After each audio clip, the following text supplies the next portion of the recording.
Hello students, in this lecture we will discuss coordinate system. You know three type of coordinate systems are there. One is Cartesian coordinate system, another is spherical coordinate system, and the third one is cylindrical coordinate system. So in this lecture, this is the first lecture on coordinate system, and here I will discuss the Cartesian coordinate system. Okay, so let me start. The first coordinate system is Cartesian coordinate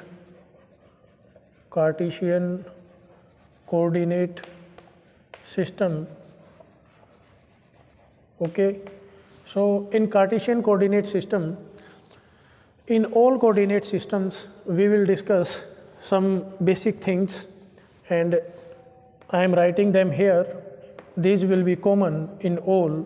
So one is variable and variables and their limits.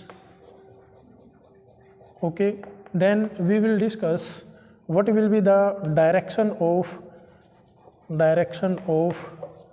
unit vectors. Then we will discuss unit vectors and their direction and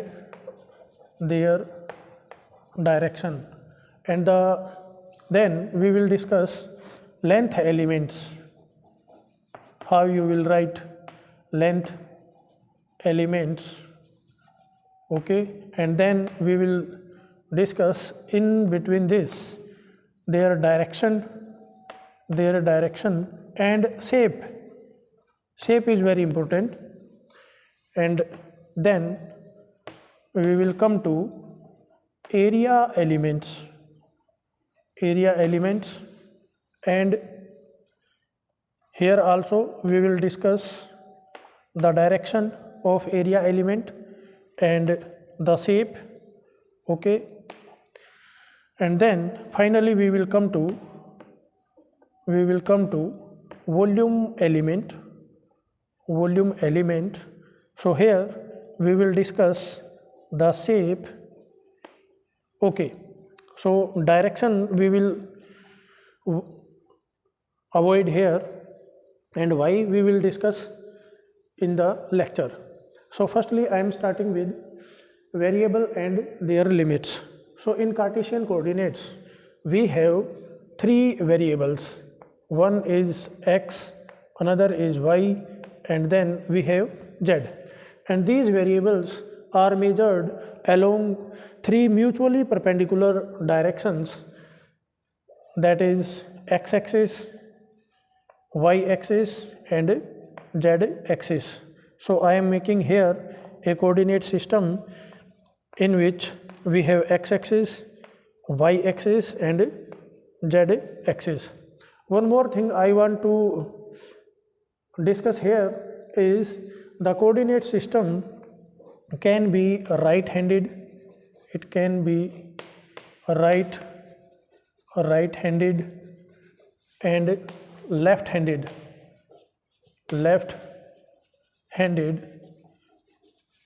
coordinate system. So basically the difference comes out from the fact that which rule you use to find out the third direction. Here you see this is the x-axis, and along this if you take a unit vector which is represented by I cap, okay, so this is along x direction, and in some books you will find it x cap, and x cap is the unit vector along x-axis. And here if you denote the direction, then if you take a unit vector along y-axis, then we will represent it by y cap. So if you want to find out the direction of unit vector along the third axis, then you can make use of right hand thumb rule. So here I am writing in short right hand thumb rule. Okay, so here if we find the direction of x x cap cross y cap, unit vector along x direction and its cross product with unit vector along y direction, then you will get a unit vector along z direction, that is z cap. Okay, so if I make use of right hand thumb rule, then you can see this is the x axis and this is y axis. So direction of x cap will be here and direction of y cap will be along this direction. And if you curl fingers of right hand keeping thumb erected from x cap to y cap, then you will get the direction of a z cap. So this is a right handed coordinate system I am writing in short. So what will happen if we take a left handed system? So in case of left handed system, we will make use of left hand thumb rule. Okay, and if we curl the direction of, if we curl from x to y using this hand, left hand, then the direction of z will be in downward direction. So generally we prefer to use right handed coordinate system, and we make use of right hand thumb rule to find the direction of when we take cross product of any two vectors. Okay, so we will use this right handed coordinate system. Okay, so now come to variables and their limits.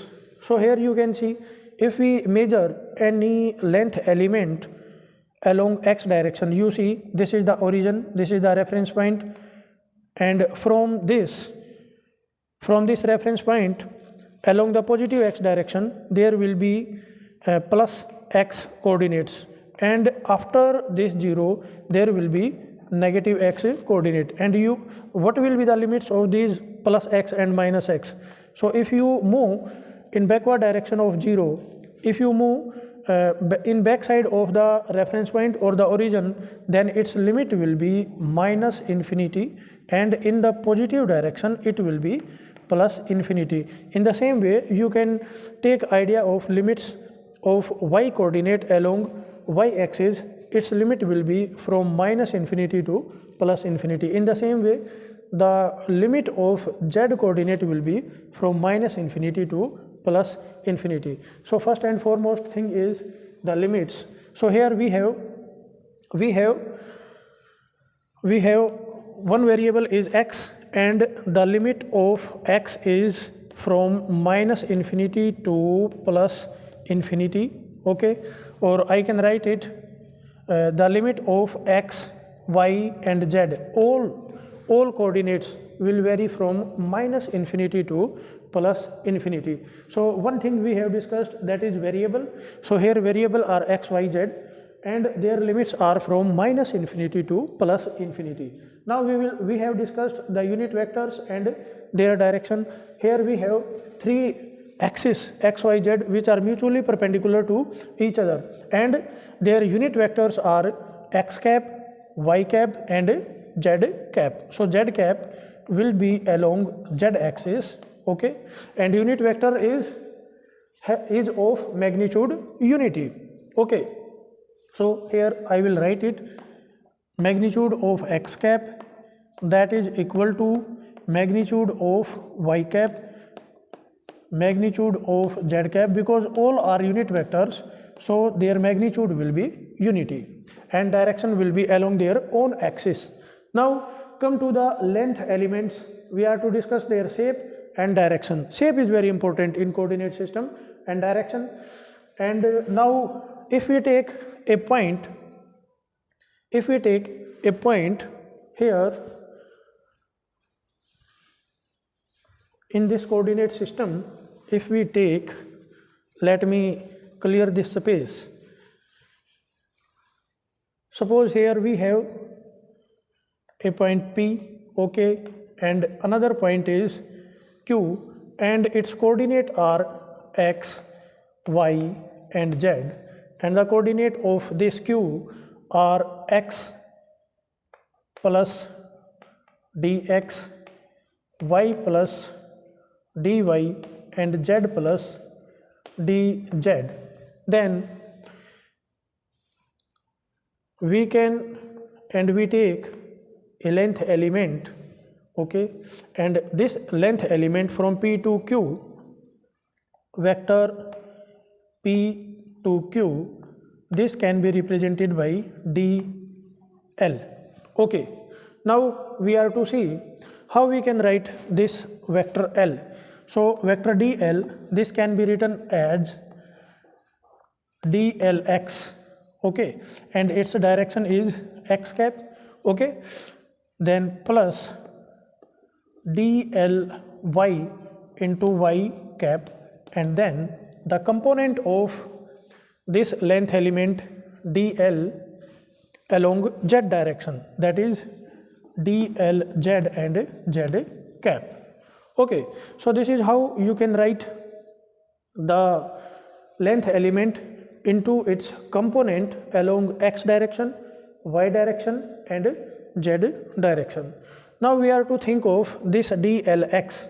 We can write this dlx as dlx, this is dx, okay. So dlx is change in coordinate. You see here we have x and here we have x plus dx, okay. So if you find dlx, then it will be the value of x coordinate at q point minus the value of x coordinate at p point. So you can write it like this, and then its direction, that is x cap, and then you have dy and its direction will be along y axis, then you have dz and its direction is z cap.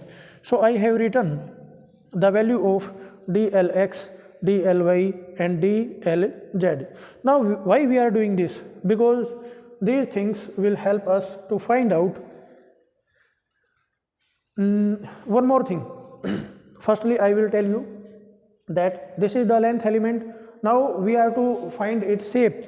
So you can see here, if we see the shape of dx, so suppose if we find its projection along x direction, then if this is the point px and let this is qx, so at this point we have x coordinate, and here at q point we have x plus dx. So you can see this value is dx. In the same way, here you will find dy and here you will find dz. So these are basically straight lines.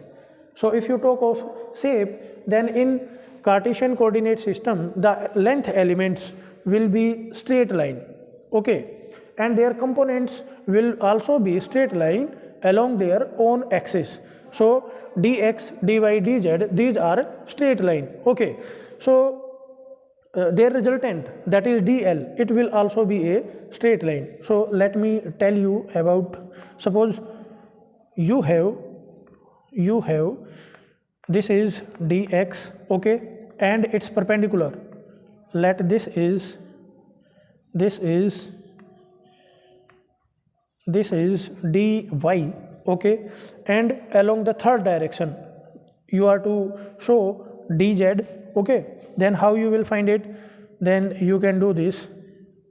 You see, this will be the resultant of dx and dy, and the third length element will be perpendicular to dx and dy, okay. So the third element will be either inward or outward the board. So let me take it inward. So this is, I am writing it dz, okay. So this is the length of this element will be dx square plus dy square, and this is dz.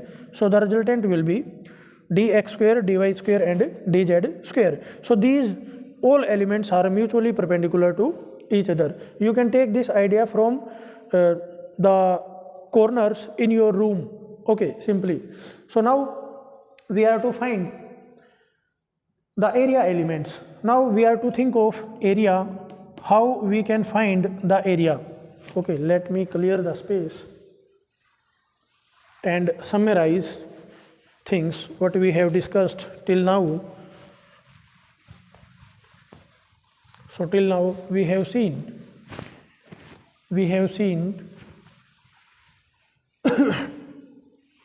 the variables. These are x, y and z, and their ranges are from minus infinity to plus infinity, and the length elements dl, that is dx x cap and dy y cap plus dz and z cap. Okay, now we are to find the area, and for area, to find the area we take cross product of two vectors. Suppose we have two vectors, vector A and vector B, and we make a parallelopiped. Okay, and these are inclined at angle theta. To find the area of this shaded portion, what you will do? You will take cross product of vector A and vector B. So simply we will make use of this trick. Okay, and if you find the direction of this area vector, that will be perpendicular to the plane containing vector A and B. So that will be normal to this shaded portion. Okay, so here if you write this area vector, vector A, let me represent it by vector C. This will be equal to area. If you judge it in vector form, then it will be A cross B. So I can write it magnitude of A, B and its direction n cap, and n cap is normal to the surface. Now come to the coordinate system. If we take a right-handed system in which this will be z-axis, y-axis and this is x-axis, and we have one element, length element dy along y cap, and another one is along x-axis dx x cap. Okay, so if you find the area of this, then this will be dot product, this will be cross product of dlx, okay, and dly, okay, and it will give you the area dA. Okay, now we have to decide what will be the direction of this area element. So that will be, if we write the value of dlx, this is nothing but dx into x cap cross dly. So this is dy into y cap. Okay, so if you solve it, then you will get dx into dy into x cap cross y cap. So this is the direction. So if you find the direction of this area element x cross y x cap cross y cap, it will be z cap. So dx into dy into z cap. Z cap is normal to this shaded portion. Okay, so here I am writing it in short.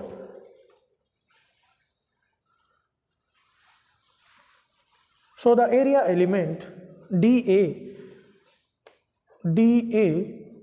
along z direction, dA along, you can see this is along the z direction. Okay, so dAz, this will be equal to dlx cross dly, and this will give us dx into dy into z cap.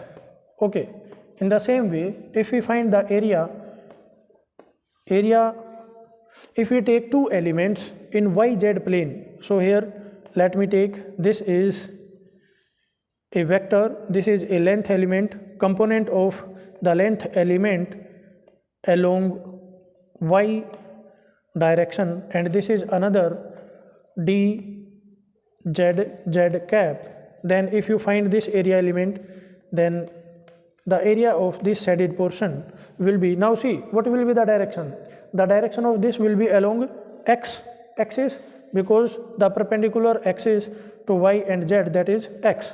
So I will write it dAx, that will be equal to, now you will take two perpendicular components, that is dLy and cross dLz, and here you will get magnitude of dLy is dy, magnitude of dLz is dz, and then you will find y cap cross z cap, and this cross will be equal to x cap. Okay, so in the same way we can take two elements, length elements along these axes, and you can find the area, and these elements are mutually perpendicular to each other. Okay, as you can see, three walls which are joining at a common point in your room. Okay, so this is the same thing. Okay, so here if we find the area element along now x, z, we are left with y, and this will be equal to, so in short if we write, this will be equal to dx into dz, and then its direction will be x cap cross z cap, so this will be dx into dz into y cap. Okay, now we have seen that the direction of the area vector will be perpendicular, area vector will be perpendicular to the length elements. Okay, now we are to see what will be the shape in case of Cartesian coordinate system. So you can see here, this is a flat surface. You can observe this thing in your room. So walls are flat surfaces. In the same way, this area, all these three areas, these are flat surfaces. So here the shape of these shape of area elements is found to be flat surfaces. These are flat surfaces, and the length elements, if you talk of shape of length, shape of length elements, these are basically, you can write, these are straight lines. So we have discussed this thing, then we have discussed the area elements, their direction and their shape. Now we are left with the volume element and their shape. Okay, so here if we take a volume, you know area is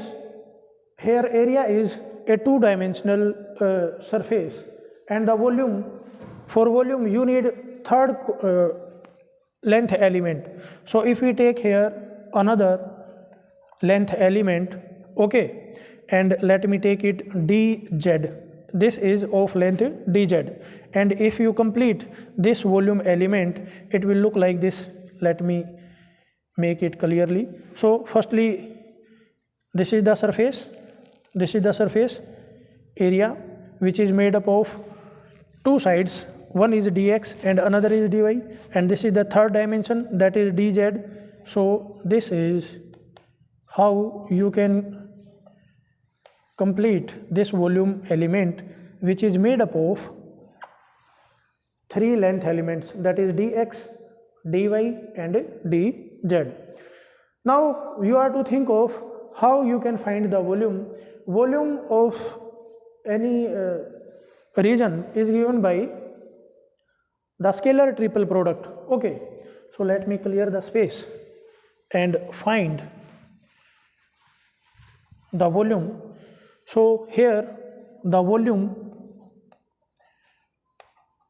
element volume element, let me represent it by d tau. Okay, so this is d tau, and this will be scalar triple product of these three length elements. So here we have one length element is dlx, its dot product with cross of dly, okay, and its cross with dlz. So I think you are getting my point. So this is scalar triple product. If you write their values, then you will get what is dlx. This is dx x cap, and what is dly? This is dy y cap, and dlz, this is dz into z cap. So if we take the dx, dy, dz, because these are magnitude, so you can write them collectively. So I am writing them here, dx into dy and dz, and with the dx you have x cap, so x cap dot y cap cross z cap. So you are to write here x cap dot y cap cross z cap. Now tell me what will be y cross z. This is a right-handed system, so it will be plus x cap. Okay, if the system is left-handed system, then y cross z will be minus k cap. Okay, so this is a right-handed system, so y cross unit vector y cross unit vector z, this will be plus x cap. Okay, so if you put the value of x cap here, x cap dot x cap, this will be unity. Okay, so from here you can see the volume element is dx, dy and dz. So this is how you can discuss. Stop. Okay class, so now we have calculated the volume element in the Cartesian coordinate system. Here we are to discuss the shape. Now the shape of the volume element depends upon the length elements along different coordinate axes, x-axis, y-axis, z-axis. Suppose if the size of these length elements along y-axis, x-axis and z-axis, if this is same, then the shape of this volume element will be cubical. All sides will be equal and sides are mutually perpendicular to each other, so the shape will be cubical. And if these are not equal, then the shape will change. Okay, if dy is longer than dx, then the shape will, this volume will increase in this direction. Okay, that will be cuboid shape. Okay, and the shape may be different from cuboid and will depend upon the size of length elements basically. Now if we talk of direction, so volume do not have any direction, it basically encloses a region of the space. So this is what I want to tell you about the variables, length elements, the area elements and the volume elements, their direction and shape in this lecture. Thanks for watching the lecture.